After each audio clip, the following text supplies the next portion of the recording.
1 to 1 ஆன்மீக நேயர்களுக்கு மகாலட்சுமி நாச்சியப்பனின் அன்பு வணக்கம். நம்ம சேனலில் ஜோதிடத்தை ஒரு வணிக ரீதியாக பார்க்காம மக்களுக்கு விழிப்புணர்வை ஏற்படுத்தக்கூடிய ஒரு விஷயமாக தான் நம்ம தொடர்ந்து பயணம் செஞ்சுட்டு வரோம். அந்த வகையில் இன்னைக்கு ஒரு மனுஷனுடைய வாழ்க்கையில் ராகு திசை எந்த அளவுக்கு பரமபத ஆட்டத்தை விளையாடுது அப்படிங்கிறத பற்றி தான் தெரிஞ்சுக்க போகிறோம்.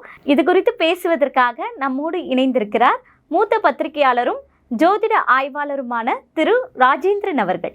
வணக்கம் சார். வணக்கம்மா சார், ஒரு மனுஷனுடைய வாழ்க்கையில் ராகு திசை எந்த அளவுக்கு பரமபத ஆட்டத்தை விளையாடுது அப்படின்றத பற்றி சொல்லுங்கள் சார். ஆமாம், நீங்கள் ஏற்கனவே சொல்லிட்டீங்க. ராகுனாலே அதுக்கு பேர் சூதாட்டம் அப்படின்னு ஒரு பேர் உண்டு. சூதாட்டத்தில் தொடர்ச்சியாக ஜெயிச்சிட்டு இருக்கிறவங்களும் கிடையாது, தோற்றவங்களும் கிடையாதுல்ல. நம்ம நாட்டில் ராமாயணமும் மகாபாரதம் தானே மிகப்பெரிய இதிகாசம். நிச்சயமா சூதாட்டம்னு ஒன்று நடக்கலைன்னா மகாபாரதம்ங்கிற ஒரு விஷயம் இந்த இதிகாசம் இந்த அளவுக்கு மக்களால் பேசப்பட்டிருக்குமா, நாடகங்களாக நடிக்கப்பட்டிருக்குமா? ஏன் இன்னை வரைக்கும் பார்த்தீங்கன்னா ஒரு தனியார் தொலைக்காட்சியில் 3 தடவைக்கு மேலே திருப்பி போட்டால் கூட இன்னை வரைக்கும் அதிகமாக பார்த்துட்ருக்கோம் இல்லையா? அப்போ சூதாட்டம்ங்கிறது ஒரு சாம்ராஜ்யத்தையே சரிவை சந்திக்க வச்சிடுது. இதெல்லாம் நம்ம யோசிக்கிறோம்ல. இதுதான் ராகுவோட ஸ்பெஷாலிட்டி அப்படின்னு சொல்லுவாங்க.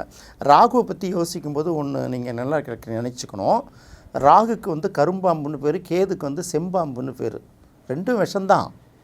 இருந்தாலும் விஷத்தை முறிக்கிறதுக்கும் சில விஷங்கள் சில நேரங்களில் பயன்படுத்துறது இல்லை. அப்போ என்னென்னா ஒரு ராகு எப்படி அப்படின்னு சொல்லி பார்த்தீங்கன்னா, ராகுவாகட்டும் கேதுவாகட்டும் இது எப்போதுமே கிரகங்கள் எல்லாமே கிளாக் வைஸ் கடிகார சுற்றுப்படி இப்படி சுற்றிட்டு இருக்கிறது. ராகுவும் கேதுவும் உங்களுக்கு ஆன்டி கிளாக் வைஸ் சுற்றுறது இல்லையா?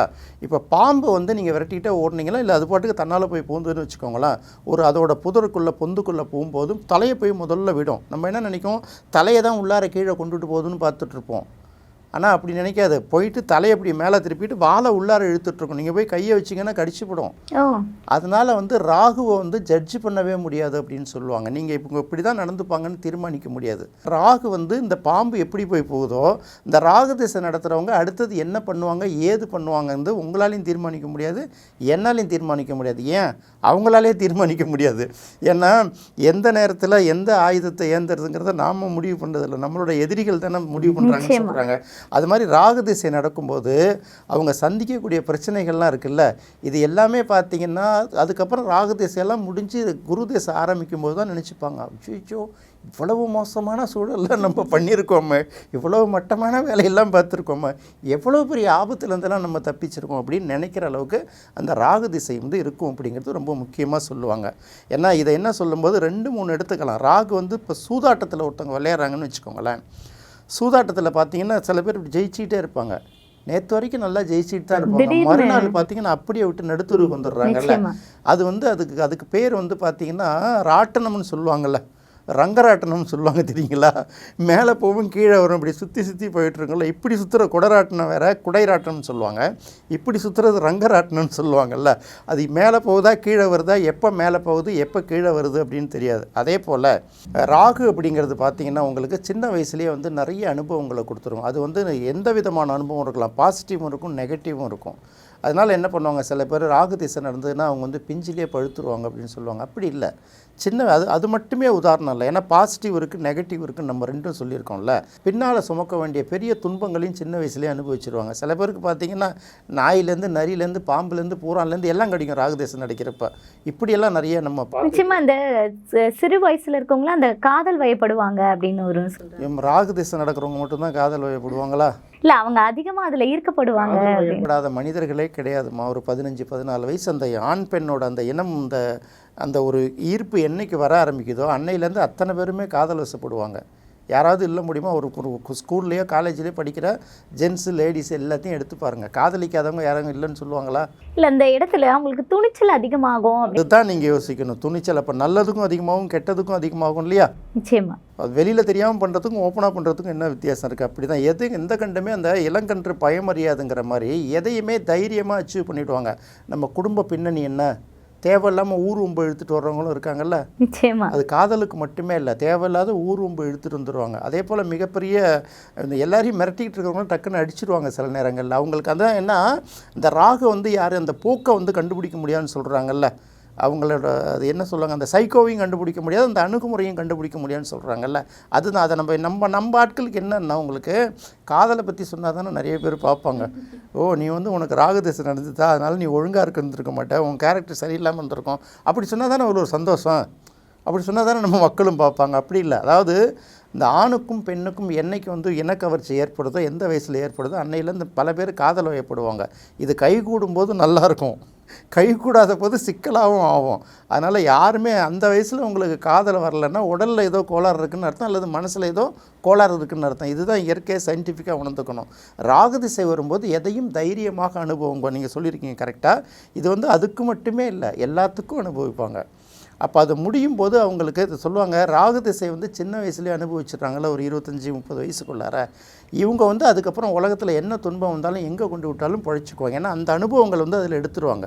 ராகு திசை சின்ன வயசுலேயே நடத்தவங்க நிறைய பேர் வந்து பிற்காலத்தில் மிகப்பெரிய தொழில் மேதைகளாகவும் ஆகிடுவாங்க. ஏன்னா அந்த எல்லா கஷ்ட நஷ்டங்களையும் பார்த்துடுறாங்க, எதிரிகளை பார்த்துடுறாங்க, எல்லா துன்பங்களையும் அனுபவிச்சிருவாங்க. அதனால் என்ன பண்ணுவாங்கன்னா, எது வந்தாலும் அவங்கள சமாளிக்க முடியும்பாங்க. இன்னும் சொல்லப்போனால் அந்த உடல் உறுப்புகளை பற்றி பேசுன லெஃப்ட்டுக்கும் ரைட்டுக்கும் உள்ள வித்தியாசத்தை, சில பேருக்கு பார்த்திங்கன்னா ஒரு கண்ணு மட்டும் கொஞ்சம் சின்னதாகிடும். ஏன்னா அது அவங்கள பார்த்தோன்னே அது ராகு திசை முடிஞ்சிருக்கா அப்படிங்கலாம் கண்டுபிடிக்கலாம் அப்படின்னு சொல்லுவாங்க. அப்போ ராகு திசைங்கிறது கிட்டத்தட்ட அப்படி தான். ஏன் சூதாட்டம் அப்படின்னு சொல்கிறாங்கன்னா, என்ன பண்ணுவாங்க எந்த நேரத்தில் பண்ணுவாங்கன்னு தெரியாது. திடீர்னு பார்த்தீங்கன்னா செல்வ செழிப்போடு இருக்கிற மாதிரி இருக்கும், திடீர்னு பார்த்தீங்கன்னா ரோட்டோரம் டென்ட் அடித்து தங்கி இருக்கிற மாதிரி இருக்கும். இது எல்லா சூழ்நிலையும் கொடுக்கும். அதனால் அதுக்கு சூதாட்டம் அப்படின்னு சொல்கிறாங்க. அடுத்து ராகு திசையா அப்படின்னு மட்டுமே கேட்கக்கூடாது. ராகு திசை வந்து ஒரு முக்கியமான காரணம். ராகு வந்து பொதுவாகவே 3ஆம் இடம், 6ஆம் இடம், 10ஆம் இடம், 11ஆம் இடத்துல இருந்தால் ரொம்ப நல்லது. அது திசை நடத்தினா ரொம்ப நல்லாயிருக்கும். பாவக்கிரகங்கள் எல்லாத்துக்குமே 3, 6, 10, 11 தான் உகந்த இடம்னு சொல்லுவாங்க. அடுத்தது ராகு வந்து நீச்சமாகக்கூடிய இடம், கேதும் நீச்சமாகக்கூடிய இடம்னு ரிஷபராசியை சொல்கிறாங்க. அப்போ ராகு வந்து ரிஷபராசிலேருந்து திசை நடத்துதுன்னா எப்படி இருக்கும்? நல்லதாக கொடுக்கும்? கொடுக்காது. ரைட்டு. அடுத்தது ராகுக்கும் கேதுக்கும் உச்சமடையக்கூடிய இடம்னு சொல்லிட்டு விருச்சிகத்தை சொல்கிறோம். அப்போ விருச்சிகத்துலேருந்து ராகு திசை நடத்துதுன்னா அது வந்து எத்தனாவது இடம் லக்னத்துக்கு? 8ஆம் இடமாக கூட இருக்கலாம் இல்லையா? அது என்னத்தை கொடுக்குன்னு சொல்ல முடியாதுல்ல. அப்படிலாம் இருக்க முடியாது. ஜென்ரலாக என்ன சொல்லுவாங்கன்னா, அதே மாதிரி கடகத்துலேயும் மகரத்துலேயும், கடகத்தில் ராகு இருந்தால் மகரத்தில் கேது இருக்கும், மகரத்தில் ராகு இருந்தால் கடகத்தில் கேது இருக்கும். இங்கேருந்து ராகு கேதுக்கள்லேருந்து திசை நடத்தினாலும் அவங்க வந்து வாழ்க்கையில் மிகப்பெரிய போராட்டங்களை சந்தித்து தான் வரணும். ஏன்னா அதுக்கு பேரே என்ன சொல்கிறோம், சுமைதாங்கி கல் அப்படிங்கிறோம். எல்லா வெயிட்டையும் அவங்க தூக்கி வச்சுப்பாங்க. அவங்க வந்து தேவையில்லாமல் குடும்ப பாரத்துலேருந்து, நண்பர்களுடைய பாரத்துலேருந்து எல்லாம் சுமப்பாங்க. பொறுமையும் விட்டு கொடுத்து போகிற தன்மையும் அவங்களுக்கு ரொம்ப நிறைய இருக்கும். அப்படிங்கிற அனுபவம் ரொம்ப அதிகமாக. அனுபவம் இல்லைம்மா, நம்ம எதிர்த்து என்ன பண்ண போகுது, அவன் தான் அறிவு இல்லாமல் பேசுகிறான், நம்மளும் பேச முடியுமா, ஏதாவது பேசிட்டு போ அப்படின்னு போகிறாங்கல்ல. சில வீட்டில் பார்த்தீங்கன்னா லேடிஸ் டார்ச்சர் பண்ணுவாங்க, புருஷன் பொறுத்துட்டு போவோம். அதேமாதிரி புருஷன் டார்ச்சர் பண்ணுவோம், அவங்க ஒய்ஃபு பொறுத்துட்டு போவோம்ல. இவங்களுக்கெல்லாம் பார்த்தீங்கன்னா யாரை கல்யாணம் பண்ணி வச்சாலும் குடும்பம் நடத்துவாங்க. என்ன பண்ணுறது பாவம் அப்படின்னு பாவம்னு விட்டு கொடுத்து போவாங்க. இந்த விட்டு கொடுத்து போகும்போது என்ன ஆகும்னா, ஒரு கட்டத்தில் என்ன ஆகும்னா, ஸோ இவங்களோட கேரக்டர் அப்படி தான் போல் இருக்கு, என்ன செஞ்சாலும் தாங்கிப்பாங்க, எவ்வளோ அடித்தாலும் தாங்குவோன்னு சொல்கிறாங்கல்ல, அந்த மாதிரி நினச்சிடுவாங்க, அந்த மாதிரி ஆகிடும். ஸோ அதனால் நீங்கள் ராகு வந்து அப்படி மட்டுமே பார்க்கக்கூடாது. ராகு வந்து 30 வயசுக்குள்ளே வர்றது நல்லது தான். 4ஆவது திசையாக ராகு திசை வந்தால் அப்படின்னு அடுத்தது ஒரு கணக்கு இருக்குது. 4ஆவது திசைனா யாருக்கு வரும்? சூரியனுடைய நட்சத்திரங்களில் பிறக்கிறாங்கல்ல, கார்த்திகை நட்சத்திரம், உத்திர நட்சத்திரம், உத்திராட நட்சத்திரத்தில் பிறக்கிறாங்கல்ல, இவங்களுக்கு 4ஆவது திசையாக ராகு வந்தால் மாரக திசை. பொதுவாகவே 4ஆவது திசையாக ராகு திசை வந்தால் மாரக திசை அப்படிங்கிறாங்க. அப்போ அந்த திசை நடக்கும்போது அவங்க பல்வேறு துன்பங்களை சந்திப்பாங்க, தேவையில்லாத அவமானங்களை சந்திப்பாங்க, தேவையில்லாத நெருக்கடிகளை சந்திப்பாங்க. இதை எப்படியே முடிவு பண்ணக்கூடாது. இந்த ராகு தனியாக இருக்கா, இல்லை வேறு கிரகத்தோடு சேர்ந்துருக்கா, இந்த ராகுவை வேறு ஏதாவது கிரகங்கள் பார்க்கதா, இப்படியெல்லாம் பார்த்து தான் முடிவு பண்ணணும். இருந்தாலும் இந்த வீட்டில் பல கொடுத்தன்னு வந்தாலும் ஹவுஸ் ஓனருங்கிற ஒருத்தர் தானே. அப்போ திசை நடத்தக்கூடிய ஒரு கிரகங்கிறது அதோட தாக்கம் கொஞ்சம் நஞ்சமாக அது இல்லாமல் இருக்காது. அதனால் அது வந்து ரொம்ப சூதாட்டமாக தான் இருக்கும். அது சின்ன வயசுலேயே வந்துட்டு போகிறது ரொம்ப நல்லது தான். பிஞ்சில் பழுத்துட்டுன்னு பார்க்கக்கூடாது. எல்லா துன்பங்களையும் சின்ன வயசில் தாங்கிக்கலாம்.